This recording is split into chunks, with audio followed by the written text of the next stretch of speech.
이 시간 오늘 우리에게 주시는 하나님의 말씀 함께 나누겠습니다.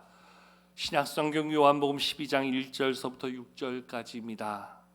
신약성경 167면입니다. 167면 요한복음 12장 1절서부터 6절까지입니다. 요한복음 12장 1절서부터 6절까지의 말씀을 제가 봉독하겠습니다. 유월절 엿새 전에 예수께서 베다니에 이르시니 이곳은 예수께서 죽은 자 가운데서 살리신 나사로가 있는 곳이라. 거기서 예수를 위하여 잔치할새 마르다는 일을 하고 나사로는 예수와 함께 앉은 자 중에 있더라. 마리아는 지극히 비싼 향유 곧 순전한 나드 한 근을 가져다가 예수의 발에 붓고 자기 머리털로 그의 발을 닦으니 향유 냄새가 집에 가득하더라.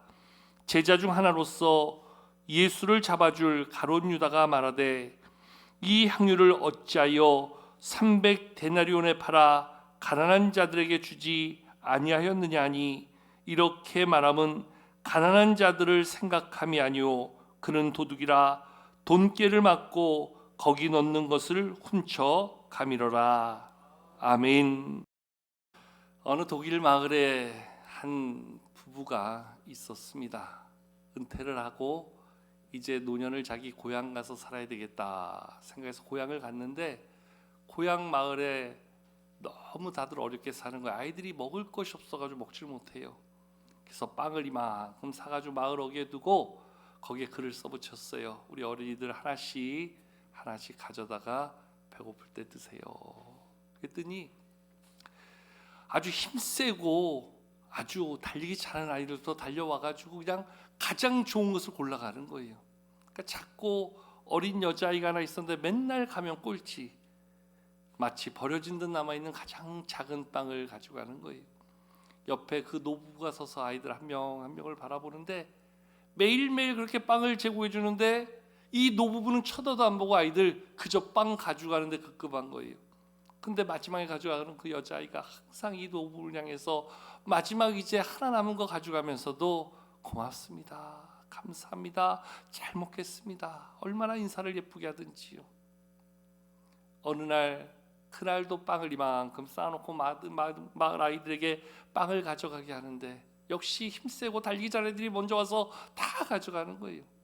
그리고 그 작은 아이가 와가지고 마지막 남은 빵을 손에 쥐고 그 노부부를 향해서 인사합니다, 고맙습니다, 잘 먹겠습니다. 이 노부가 아이의 머리를 쓰다듬어주고 아이가 집으로 돌아서 빵을 먹으려고 빵을 딱 잘랐더니 빵 안에서 뭔가 반짝하면서 보이면서 그 안에 작은 메모지 하나가 쓰여 있어요.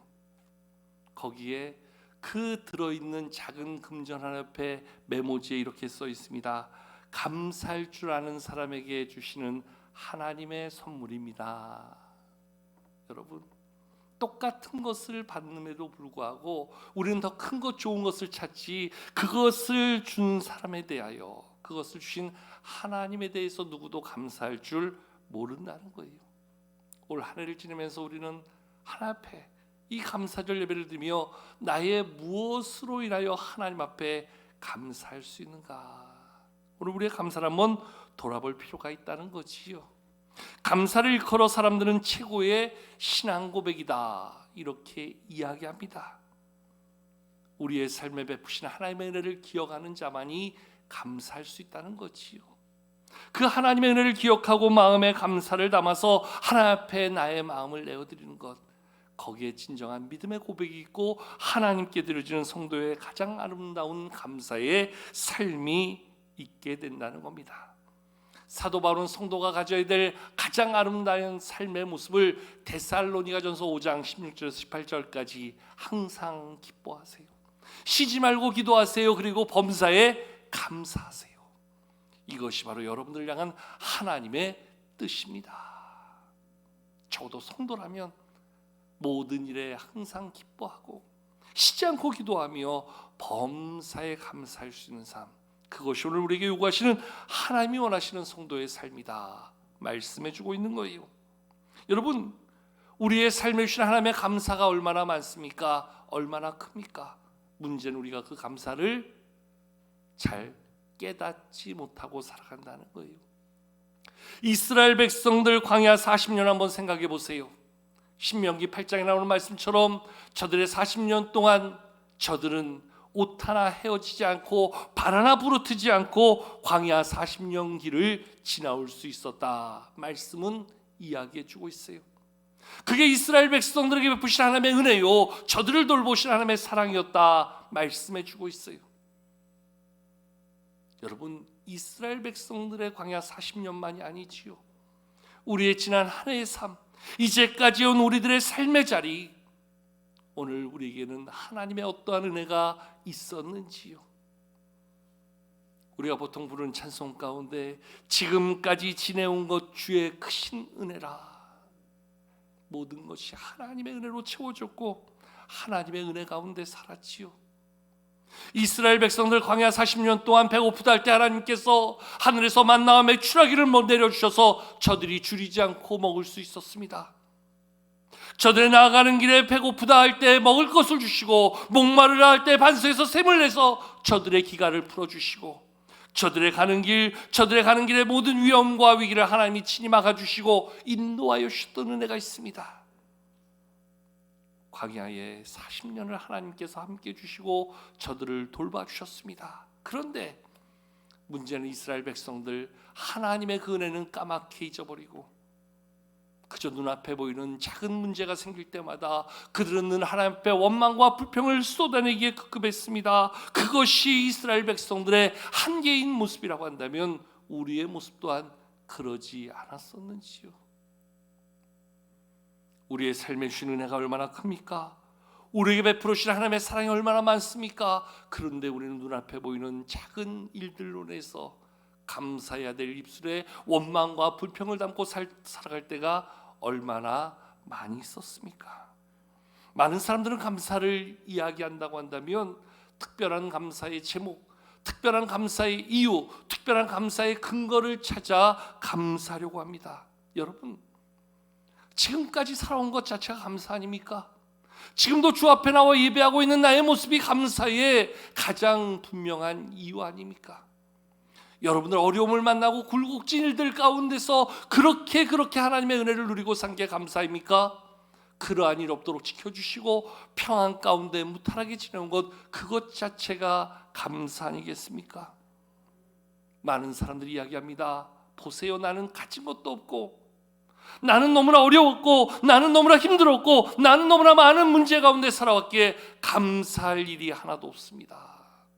아무리 찾아봐도 없다는 거지요. 선지자 하박국이 우리에게 교훈해 주고 있습니다. 그의 책 3장 17절 18절에서 그는 이렇게 선포해 주고 있습니다. 비록 무화과 나무가 무성하지 못하며 포도나무에 열매가 없으며 감람나무에 소출이 없으며 밭에 먹을 것이 없으며 우리의 양이 없으며 외양간에 송아지가 없을지라도, 있는 거 하나 없다는 거예요. 그럼에도 불구하고 나는 여호와로 말미암아 즐거워하며 나의 구원의 하나님으로 말미암아 기뻐하리로다. 우리들은 감사의 조건을 찾고 감람나무에서 찾으려고 한다는 거예요. 우리의 감사의 이유를 포도나무에서 그 열매를 통해서 확인하려고 한다는 거예요. 그저 눈앞에 보이는 무화과 나무에서 찾고 밭에 먹을 거리로 인해서 그것 때문에 감사하려고 하고, 우리의 양떼와 외양간에 송아지가 많아야지만 감사할 수 있다고 이야기하고 있어요. 그런데 오늘 선자님에게 진정한 감사의 이유는 그것 다 없다 하여도 나의 하나님이 여호와로 말미암아 즐거워하며 특별히 나의 구원의 하나님으로 인하여 나는 기뻐할 수 있다. 여기에 진정한 한없는 감사가 우리에게 있음을 깨닫게 되어지지요. 예수님을 만났던 사도 바울, 예수님을 위해서 자기에게 주어진 구원의 기쁨이 얼마나 큰지 그거 하나만 붙잡으면 된다고 생각해서 자기가 가지고 있던 모든 조건들, 삶의 모든 이유들 이제 주님 위해서 살아가는데 방해된다면 다 배설물처럼 여기고 해로 여긴다 버리면서 나는 나의 구원의 하나님으로 만족합니다. 주님을 만난 믿음의 사람의 고백이 바로 여기 있음을 말씀이 보여주고 있지요. 여러분, 우리는 어떻습니까? 정말 내가 예수 믿고 구원받은 것에 대한 감사가 있습니까? 구원의 소망이 나에게 주는 감격이 있습니까? 오늘도 하나님 앞에 나와 예배하면서 내가 구원받았다는 사실 하나 때문에 오늘도 나는 나의 모든 마음을 다하여 하나님 앞에 감사로 예배할 수 있는 자인가? 다시 한번 우리를 돌아보게 되어진다는 거지요. 구원의 은혜를 깨닫지 못하기에, 구원의 감격이 우리 가운데 약하기 때문에 우린 다른 것으로 감사의 제목을 찾고 감사의 고백을 만들려고 한다는 거예요. 내게 주신 구원의 은혜만 하나만 가지고서도, 나를 죄와 사망에서 살려주시고 죽음에서 건져주신 하나님의 손길 하나만 가지고도 나는 충분히 감사할 수 있습니다. 내게 주신 감사, 그것으로 충분합니다. 이것이 사도 바울의 고백이고, 오늘 말씀에 보여지는 한 여인의 가장 귀한 감사의 고백과 행동임을 말씀이 오늘 우리 가운데 보여주고 있어요. 오늘 말씀에 나오는 이 여인은 바로 자기의 오빠를 죽음에서 살려주신,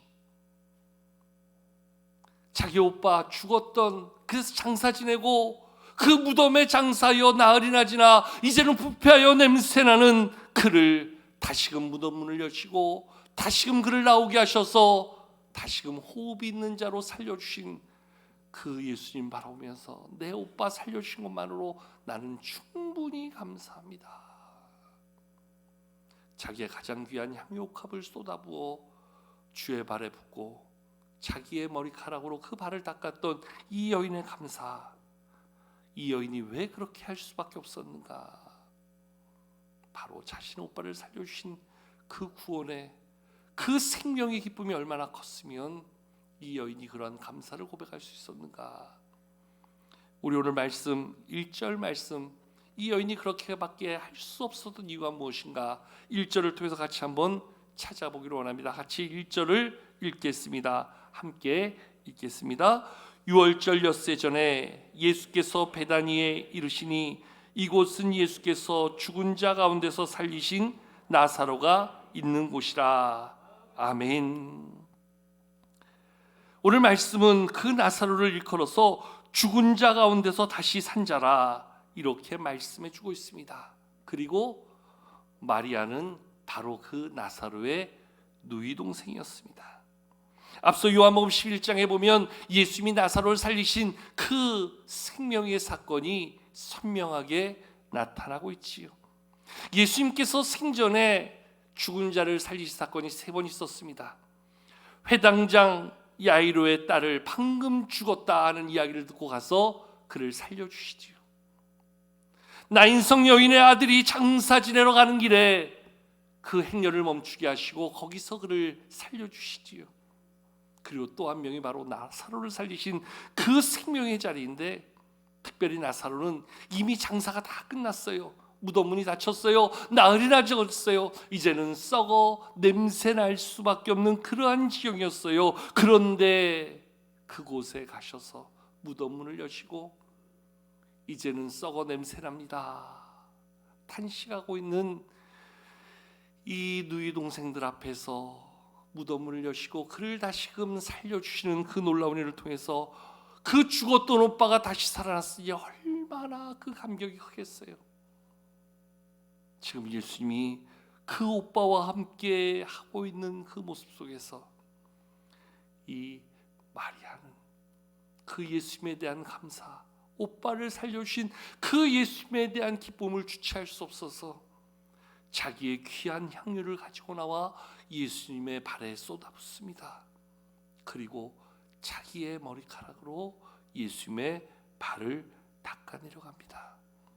여러분, 유대인의 관례에 의하면 외출했다 돌아온 주인들, 또 외부에서 그 집을 방문한 손님들에게 물 씻을, 그러니까 발을 씻을 물을 제공하게 되어지지요. 요한복음 2장에 보면 예수님이 물로 포도주를 만드실 때 그 돌 항아리 6개에다 물을 가득 채우라 하인들에게 명하시잖아요. 그 돌 항아리가 그 외출했다 돌아온 사람들이 손발 닦는 물을 담아두는, 옛날에 우리 마당에 있는 하나님께 고무 대야와 같은 그러한 역할을 하던 그러한 정결례에 쓰이는 항아리였어요. 그러니까 손님이 오면 당연히 물씻을물을 내어주고 손발 닦아주고, 더 귀한 경우에는 거기에 종들이 그 발을 닦아주기도 하고 거기에 기름을 발라주기도 합니다. 그런데 이미 예수님이 나사로와 함께 그 집에 있었다는 것은 이미 그 정결 예식을 다 치른 후에, 발을 닦으신 후에 이미 그 집에 거하고 계신 거였어요. 이미 더 이상의 무엇이 필요하지 않는 그러한 상태였어요. 그런데 마리아가 그 예수님을 향해서 자기의 가장 값진 향유, 귀한 향유를 가지고 나와서 그것으로 예수님의 발에 붓는 거예요. 결혼도 안 한 처자가 자기의 머리카락으로 예수님의 발을 닦아주고 있는 거예요. 다른 사람이 볼 때는 상상할 수 없는 모습을 지금 마리아가 행하고 있는 거예요. 그 이유는요, 너무 감사하다는 거지요. 예수님이 너무 고맙다는 거지요. 나의 가진 것을 다 하여서라도 이 감사를 표현하고 싶은데, 나의 가진 것을 다 쏟아부어서라도 내 이 기쁨을 주께 드리고 싶은데, 자기의 가장 귀한 것으로 예수님을 섬기고 있는 이 마리아의 모습이 어쩌면 오늘 말씀 앞에 있는 우리를 얼마나 부끄럽게 하는지 몰라요. 우리는 지난 한 해 동안 우리를 돌봐주시고 인도하시고 은혜로 채우신 하나님 앞에 예배한다면서 우리는 오늘 어떠한 마음으로 우리의 감사절을 준비했는가? 어떠한 믿음으로 우리의 마음을 고백하고자 했는가? 죄송한 표현인데요, 달랑 봉투 하나에 우리의 헌금 담아드리고 그저 입을 열어 찬송하는 것으로 우리의 감사절을 맞이하고 그러한 감사의 절기를 드리고 있는 것은 아닌가? 다시 한번 우리의 모습을 돌아보게 됩니다. 지난 주간 특별 새벽기도를 우리가 요나서의 말씀을 함께 나누면서 하나님의 선자로 부름받은 요나가 하나님의 말씀을 거역하고 하나님의 얼굴을 피하여 다시스로 도망가지요. 100번을 생각해도 제가 그렇게 요나를 상대했다면 저는 100번 요나를 끝장냈을 거예요. 너 같은 사람 안 쓴다. 야, 사람이 없냐? 니네왜 갈 사람이 없겠냐? 너는 끝이다. 아마 요나를 끝장냈을 거예요. 그렇게 바다에 던져진 요나를 하나님은 포기하지 아니하세요. 그를 위하여 큰 물고기를 이미 예비하셔서 그를 삼켜주시고, 그 3일 동안 물고기 배에 있어서 자기를 돌아오며 하나님 앞에 회개할 때에 하나님은 그를 다시금 세우셔서 그 사명의 자리에 나아갈 수 있도록 그를 다시금 사명의 사람으로 세우시고 사용하시는 모습, 지난 한 주간 말씀을 나누면서 그 하나님의 사랑이 오늘 저와 여러분들을 살게 하시고 저와 여러분을 다시금 사명의 자리에 세우신 것이 아닌가 생각하면서 얼마나 큰 감사를 느끼게 되었는지 몰라요. 이제까지 살면서 우리가 하나님 앞에 순종하지 못했던 것, 하나님 앞에 안일하게 살았던 것, 내 생각, 내 방법대로 하나님을 거역했던 것, 거기에 기준하면 우리는 이미 끝난 인생이지요. 그럼에도 불구하고 하나님이 우리를 포기하지 아니하시고 여전히 그 귀한 사명의 자리, 여전히 그 귀한 사명의 자리에 우리를 다시 설 수 있도록 세워주시는 은혜가 얼마나 감사하든지요. 죽음에서 오빠를 살려주셨던 그 예수님의 그 놀라운 손길 앞에서 마리아는 가장 큰 감사로 우리 예수님을 향하여 자기의 전부를 내어드리듯 향유를 쏟아붓고 자기의 머리카락으로 예수님의 발을 닦음으로 예수님에 대한 감사를 고백하고 있는 모습, 오늘 그 모습이 우리 가운데 얼마나 있는가? 다시 한번 우리 자신을 돌아보게 됩니다. 할 수만 있으면 더한 것으로, 할 수만 있으면 더 큰 것으로 감사하고 싶었던 이 마리아의 모습, 그것이 진정한 감사를 고백하는 믿음의 사람의 모습이 아닌가? 오늘 말씀이 우리 가운데 교훈해 주는 것 아닙니까? 근데 오늘 말씀에 보면 이 모습을 못마땅히 했던 한 사람이 나오지요. 바로 예수님의 제자 중에 하나였던 가룟 유다였습니다. 그는 모든 것들을 물질적인 가치로 여기게 되었지요. 그 비싼 향유를 쏟아붓고 예수님의 발을 닦았던 마리아가 그저 낭비하고 허비하는 자라 이야기하며 차라리 그것으로 가난한 자들에게 주었으면 그렇게 이야기합니다. 근데 그것마저도 성경은 거짓이었다. 저는 도둑이라 그것을 자기의 것으로 탐하고자 함이라. 이렇게 이야기해 주고 있어요. 모든 것들을 물질적인 가치로 판단하고 여기면서 우리의 감사를 거기에 기준하여 살아가고 있는 가룟유다의 모습이 어쩌면 나의 모습이 아닌가. 하나님이 주시는 내가 이 정도니까 내가 이만큼 감사하면 되겠다. 내가 올 한 해 하나님께서 주시는 은혜가 이 정도 느껴졌으니까 나는 이 정도 감사하면 되겠다. 그게 우리의 감사의 수준, 오늘 그게 우리의 감사의 판단의 근거가 아닌가. 우리 자신을 돌아보게 됩니다. 여러분, 마리아가 드린 그 향유만 놓고 보더라도요 300데나리온 이상의 가치라 이야기하고 있잖아요. 300데나리온 그러면 적어도 10달치의 우리의 봉급이에요. 급여예요. 우리 가운데 예를 들어서 월 200만 원의 수입을 얻는 분들이 있다면 적어도 2천만 원의 가치에 해당하는 것을 예수님의 발에 쏟았다는 거예요. 적어도 월 급여 300만 원의 돈을 받는 분들이라면 적어도 3천만 원에 해당하는 향유를 쏟아 부었다는 거예요. 그의 헌신을 이렇게 수치로 말하는 것 자체가 부끄럽지만 그 여인의 감사를 우리는 얼마나 따라가고 있는가, 우리 자신을 돌아볼 필요가 있다는 거지요. 아마 이 여인에게 더한 것이 있었다면 더한 것으로 예수님 앞에 드리고 더한 감사로 우리에게 그 모습이 보여지지 않았겠는가. 여러분, 선물해 보신 적 있지요? 정말 귀한 사람, 정말 내 마음의 감사를 마음껏 표현하고 싶은 사람에게는 그 선물의 가치가 금액으로 매겨지지 않아요. 내가 할 수 있는 최선의 선물을 그에게 주고 싶은 것이 우리의 마음이에요. 더 좋은 것을 주지 못하는 우리의 한계가 늘 아쉬움으로 느껴지는 그러한 마음을 담아 선물을 하지요. 그런데 필요에 따라서 선물하고 우리의 관계에 의해서 선물하는 경우에는 어떠한 감사의 대가를 지불하기 위해서 목적을 담아 그냥 그렇게 인사치레로 하는 선물에는 그와의 관계 속에서 금액이 선물의 기준이 되어집니다. 이 사람에게는 얼마짜리 선물하면 되겠다. 거기에 근거해서 우리의 선물을 만드는 거예요.